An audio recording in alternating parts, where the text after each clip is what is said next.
So yes, I am here with Nick Basset, who is the production designer on Evil Dead Rise, among many other projects he's done over his career. Um, yes, would you like to talk about Evil Dead Rise to start with, and then talk about any Yeah, other upcoming or past projects that you like? sure thing. Yeah, let's start with Evil Dead Rise. Yeah. Right, excellent.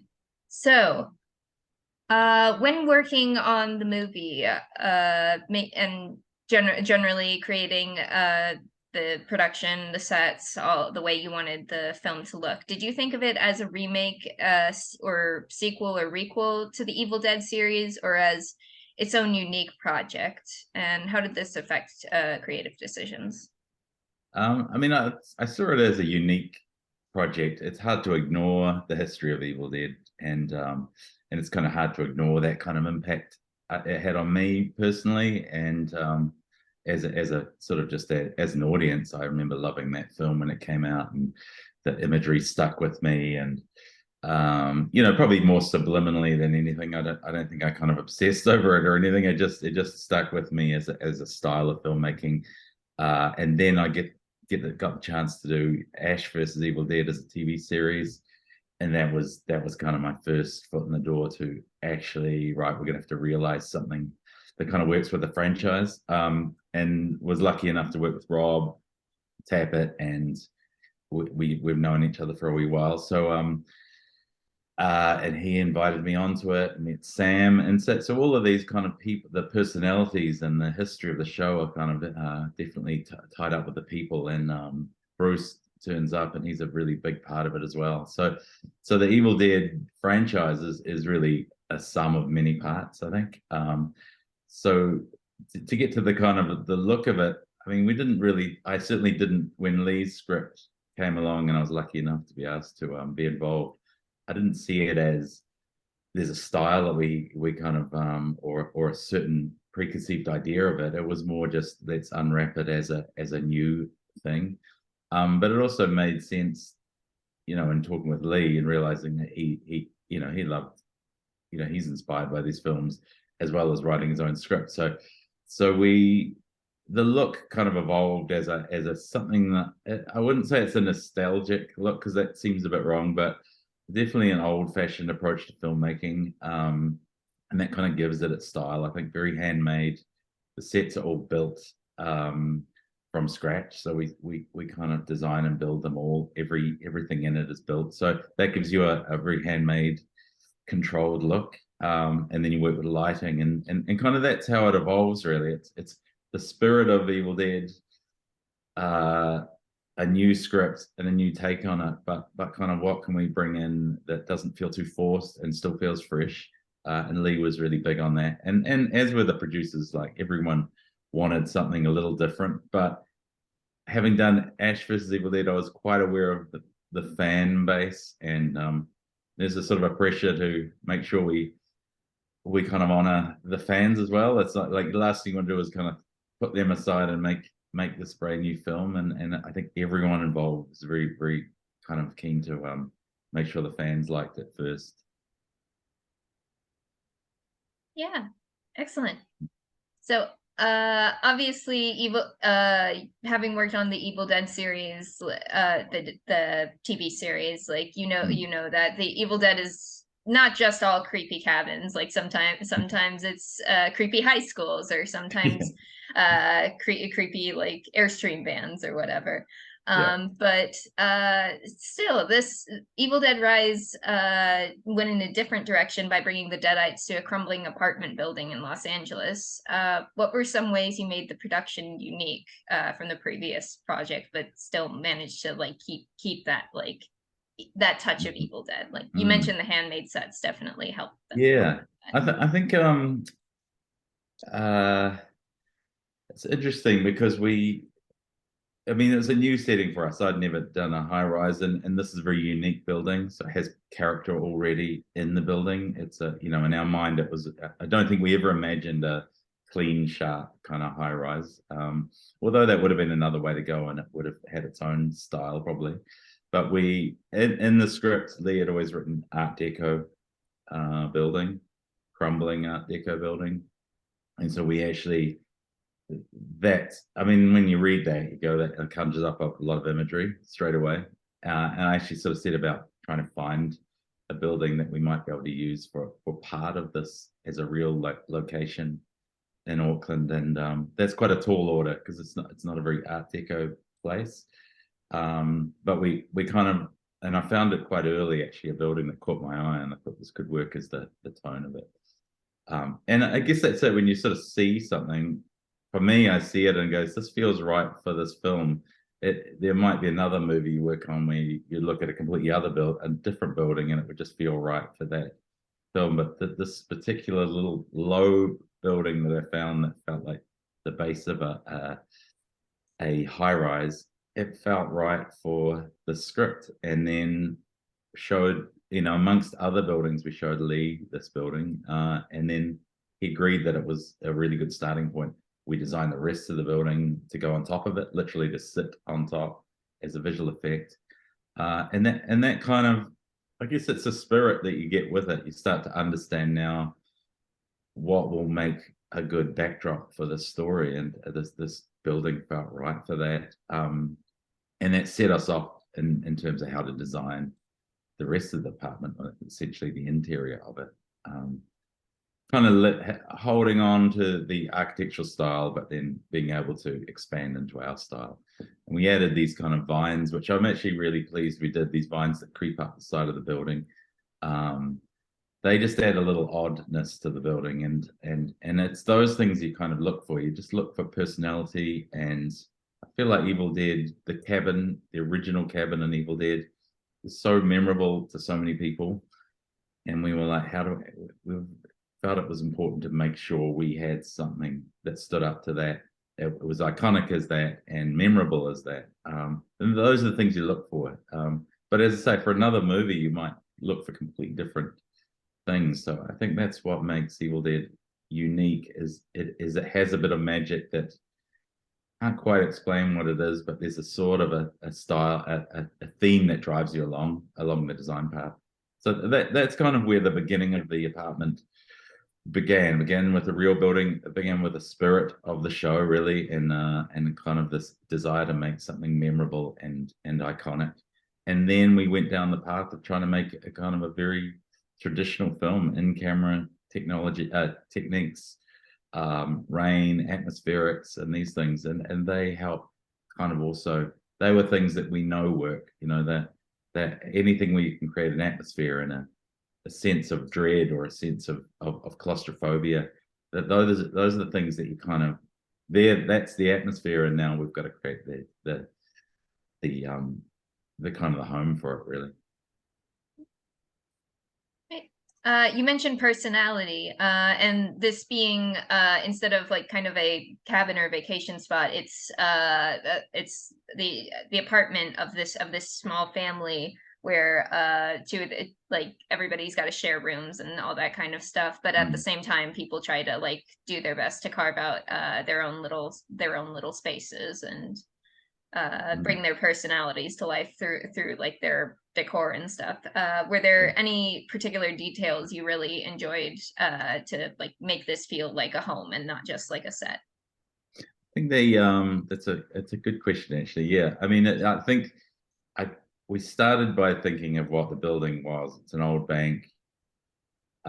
It's got apartments in it, and that was just, like that. I just kind of started with the idea that these apartments might have been retrofitted from perhaps office spaces at one point. So maybe they were once bankers' kind of offices or executive offices, and they've been kind of repurposed into apartments. And that gave us kind of for me, it gave me a backstory to go, okay, it doesn't have to be a conventional or typical apartment. It can be slightly unorthodox. And I thought that helps me whenever I think of sort of just disrupting it and not getting too traditional. That helped as a starting point. Then the layout just becomes super important. Like for the staging, talking with Lee, we kind of talked through floor plans and ideas for. He's like, I want a corridor off the front door, like a sort of a hallway, to just create this tension, and you start to form the kind of the footprint of the set. So yeah, like normally on a movie you might end up doing many sets, whereas this one was quite restrictive in that way. But we just had to get that right. Once we got that right, it actually naturally formed quite an unconventional space, just by these how do we make that all make sense now, and how do we have all these bedrooms without it just looking too ordinary. So the idea was to just put people like Danny's room as in kind of what might have been once a little living space or a study or an office in this case. And so that gave us license to kind of, again, disrupt it and make it not so traditional. I thought that was sort of always the thinking is like, how do we just make this a bit, it's not, because the cabin actually, when you go back to the cabin in the original movies, quite unusual design. And actually many people have asked me, what happens when you go down that corridor and how do these rooms relate? And in many ways that's one of the quirks of that movie. So we weren't too afraid of having something a little different. And then we wanted it to, then I wanted it to have like the history of the old bank, the history of a retrofit apartment, and then possibly an upgrade like the kitchen and the bathrooms, kind of 80s-ish inspired or even earlier. But nothing really to do with fashion, nothing really to do with anything like that. I just like the idea that you could mix it up, and in most houses it was also important that the family didn't. I felt like it was good that it looked like they were kind of struggling, but making do.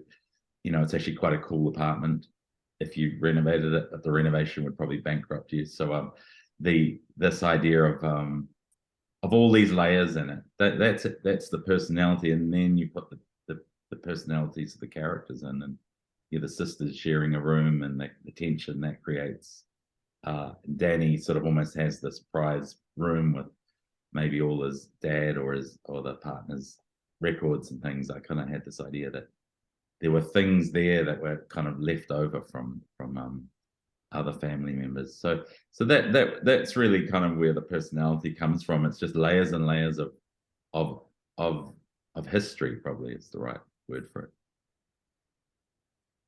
Yeah, I definitely noticed aspects of that, like when the two main characters, the mother and her sister, are having like one of the main discussions early on in the film. Like I think it's the mother is standing in the doorway next to the all of the kids' heights, and like you definitely feel like this is some place where they have lived their whole lives, and they have no idea what they're going to do next, like when they do get out of this place. But that was, I mean, that was, there's a lot of family photos. I mean, it's kind of, in some ways it's sort of overdressed. Like we wanted to put more in, and I feel like that's what that kind of sums up a lot of families, where they live in a space and then they kind of essentially outgrow that space. And this one has no outdoor drying area, so there'll be clothes piled up and it's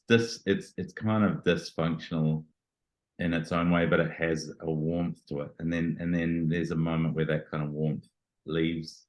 Probably I always say the apartment always has a little bit more kind of richness to it than outside in the corridor to the elevator.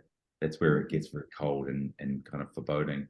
And that was just an intentional thing. Just there's this little sanctuary here which they're making do with, has all this warmth and kind of character and history, and really is their safe place. As soon as you step outside of that, you're kind of in the wild again. And that was definitely intentional. And I feel really happy about how that turned out.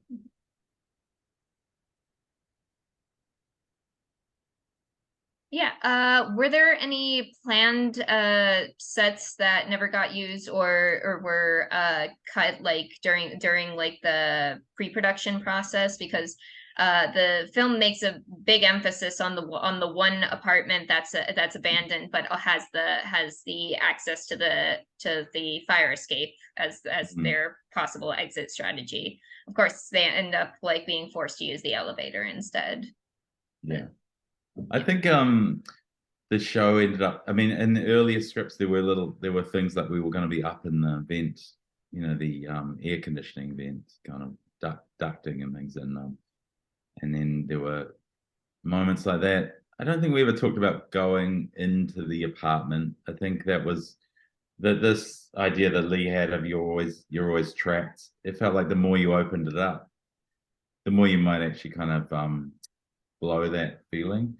And then, you know, it's very conscious of like how could they get out of here? There are probably ways you could get out, but we just didn't want them to be a kind of forefront of what the story we were telling. So there may have been in a draft where we talked about going to the apartment. We certainly didn't build or design anything for in that apartment. We definitely talked about the ducting that Ellie, the mum, supposedly climbs up into and follows the cat up into. We were going to be in there more for sort of time and restrictions and things. And it, you know, I don't think it would have necessarily made the film better, but that was part of it. There were a couple of we were going to do a little more in the elevator, but in terms of locations, we ended up building the apartment, the corridor, the elevator as this kind of movable set, the bathroom as this kind of thing that you could plug in and shake and move separately.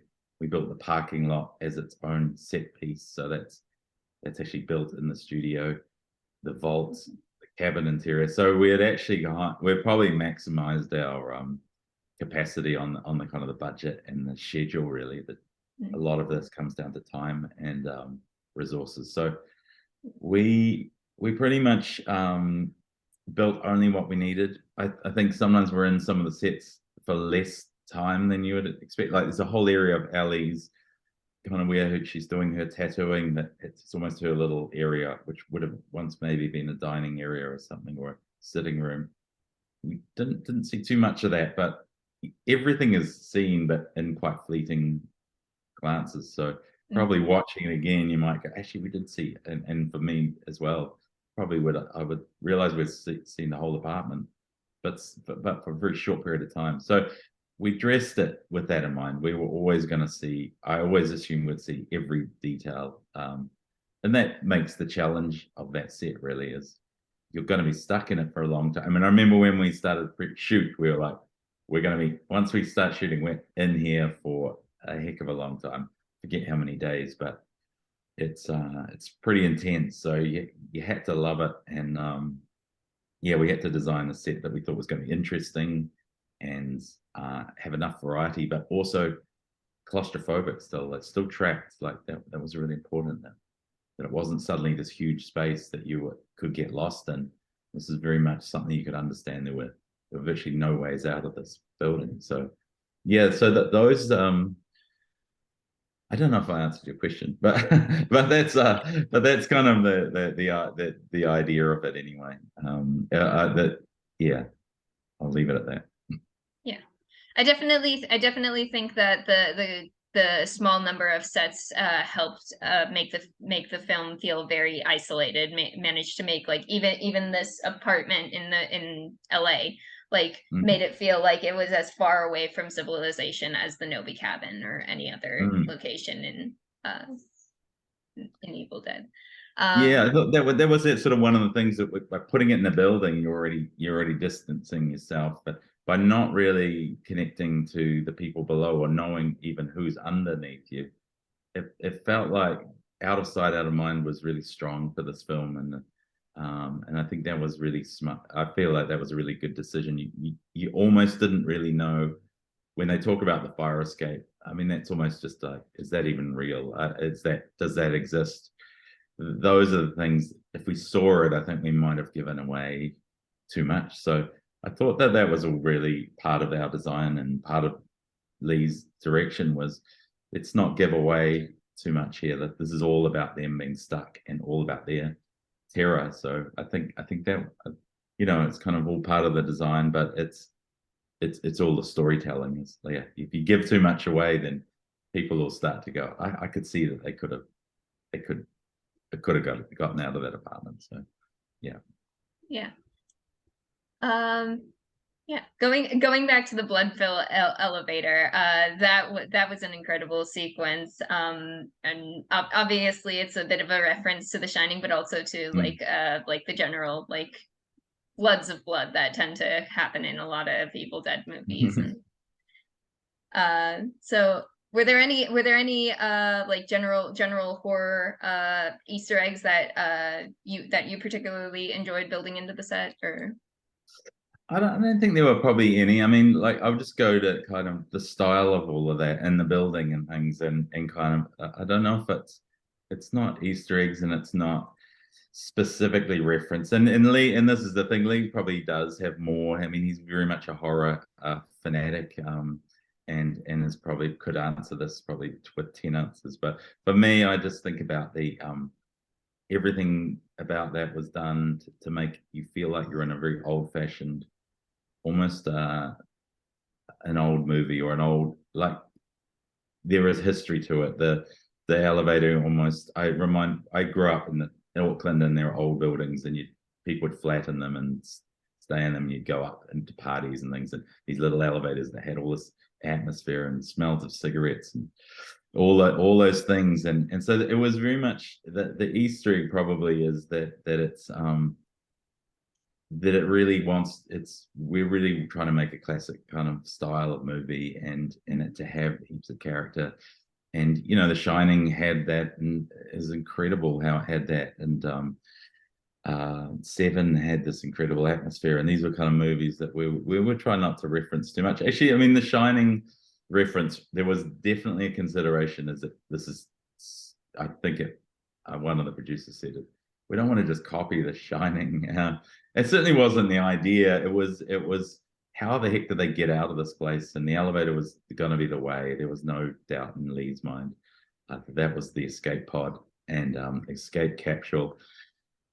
And then when it lands, we could have done other things there, but we actually we felt like that was the right thing to just honor it and just go, let's just do it, because otherwise people may compare it anyway, and it almost felt cleaner and sharper storytelling just to go there and shoot it straight down the line. Really strong.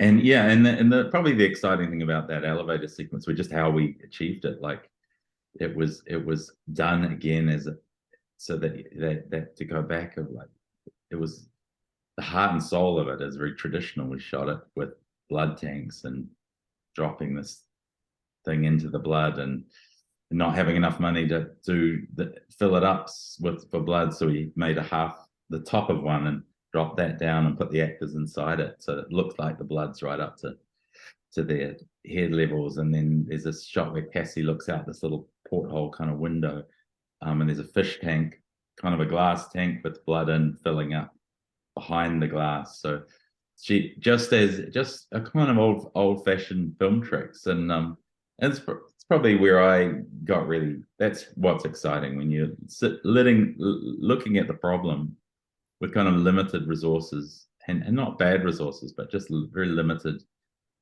time, and you have to kind of solve it. And those are, I've gone off topic, but they are the things that kind of are kind of most important to me, and I think essentially all tie into why it feels like a sort of a bit of a classic Evil Dead film. They made things back then in the old-fashioned way because it was the only way, and we did it again on this for sure. Yeah, you can definitely tell all of the care that was put into every single set. Like they look very much like real lived in places, with like tons of little things that just make them feel really rounded out. Yeah, cool. It's actually funny. I was sitting quite deliberately in front of this painting behind me that every day I walk by.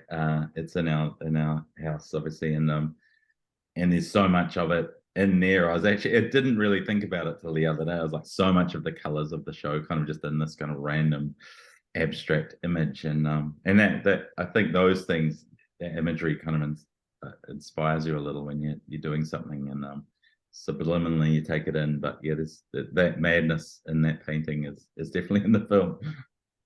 Yeah, I can definitely see that. Yeah. I don't know what it is of, but it's cool. Yeah. Right. Yeah, I think that's pretty much all of the questions I have for Evil Dead Rise. I'd love to ask you some general questions about production design in general, but first, would you like to talk about any of your upcoming projects? Yeah, I mean, I've got Sweet Tooth. Season 2 is out, and season 3 is announced today. I mean, we've actually shot the whole thing, so it's complete. That was kind of one of those secrets that they had up their sleeve. We shot back-to-back episodes, back-to-back seasons, I should say. And season 3 is just, I mean, I can't probably talk too much about it, but I can say that it's again in line with that kind of old-fashioned filmmaking.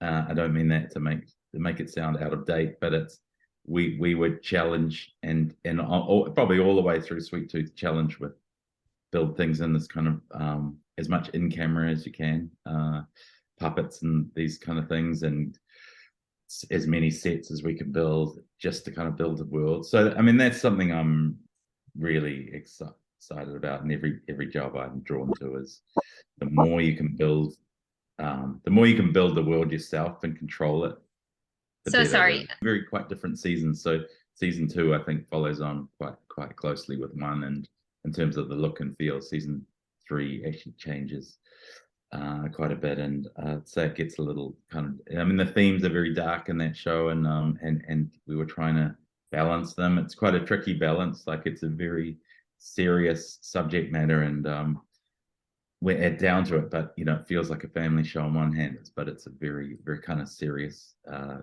show. And the comic, the graphic novel is very, very dark. So we're always trying to dance that line of what where it sits, and how to keep people engaged. If you're telling people the story literally in one note, it would be quite a depressing tale, I think. So yeah, that, and season 3 just I feel like we did something really different with that. So I'm really proud of that. And yeah, lots of challenges. We use miniatures and LED screens, and like just techniques to just tell our story. And I feel very, very, everyone will see that soon. But proud of that one. I've got a movie that's called Kung Fury 2, which is completely crazy and cool. It's a little bit in delay at the moment, but hopefully it kicks off again soon with post-production. But we sort of shot a few years ago, we shot that, so certain things linger around a little bit and take a bit longer than you think, but they're all projects that I love the themes of, and the spirit of, and the style of it. It's really, really lucky that I've had that. I think you're always lucky when people give you something that you feel like is perfectly suited to your personality or your interests, and these, and yeah, it's pretty cool.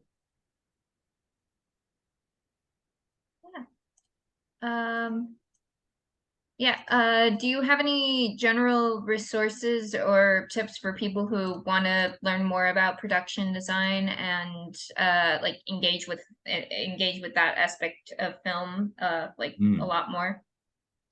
I mean, I think for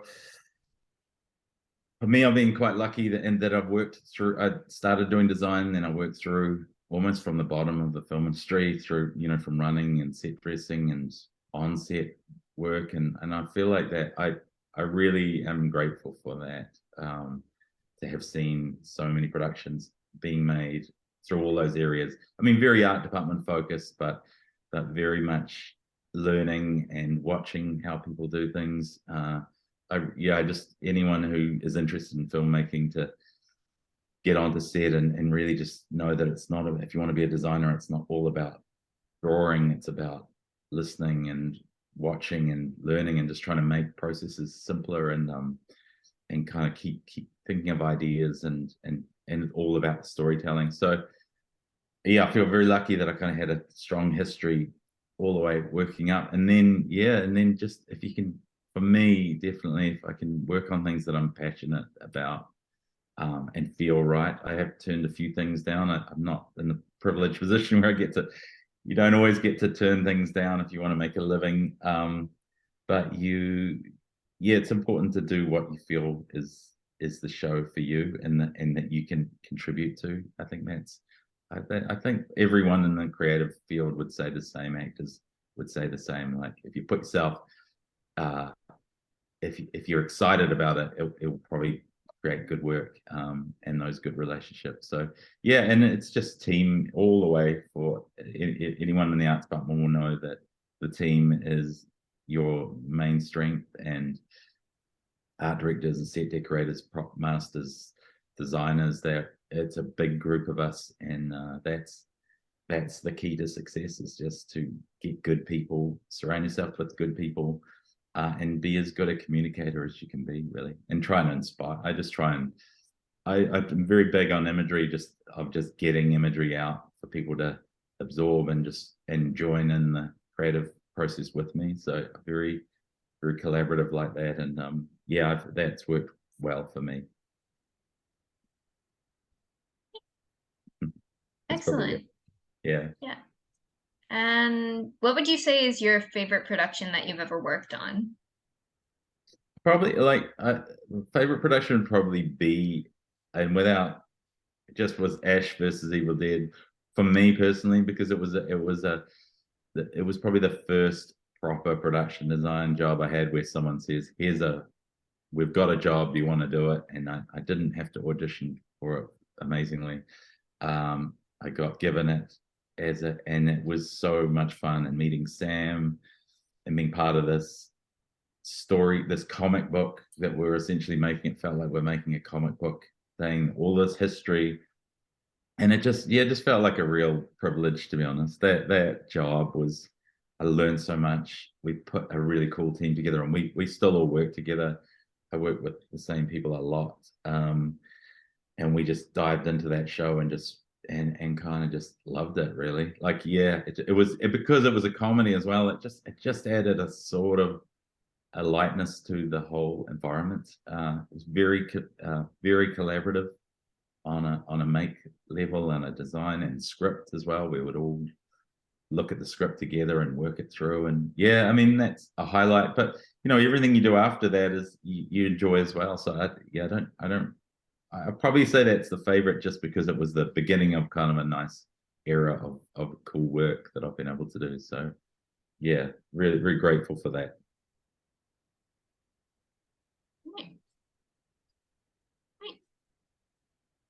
Excellent. Thank you so much for making time to meet with me. Thank you. Yeah. Is there anything else that you wanted to add? I just think I can't. It's funny when doing questions, because you sort of think about answers. The answers kind of evolve for me.